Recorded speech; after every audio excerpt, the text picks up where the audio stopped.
జీవి మాల్లో చలో చలో కిలో కిలో ఆషాఢం కేజీ సేల్.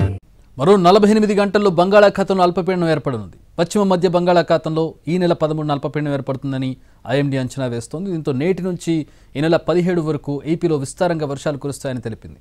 మరోవైపు మెరుపులతో కూడిన వర్షాలు పడతాయని, గంటకు 30 నుంచి 40 కిలోమీటర్ల వేగంతో ఈదురుగాలులు వీస్తాయని చెప్పింది.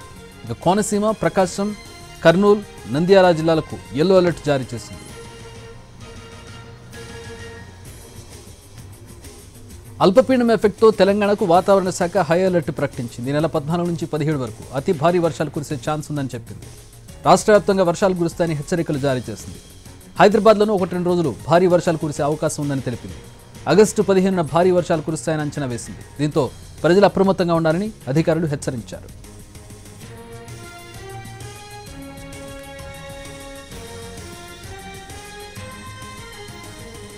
మరో 48 గంటల్లో బంగాళాఖాతంలో అల్పపీడనం ఏర్పడనుందని ఐఎండీ హెచ్చరించింది. పశ్చిమ మధ్య బంగాళాఖాతంలో ఈ నెల 13న అల్పపీడనం ఏర్పడుతుందని ఐఎండీ అంచనా వేస్తోంది. దీంతో నేటి నుంచి ఈ నెల 17 వరకు ఏపీలో విస్తారంగా వర్షాలు కురుస్తాయని ఐఎండీ ఫోర్కాస్ట్ చేస్తోంది.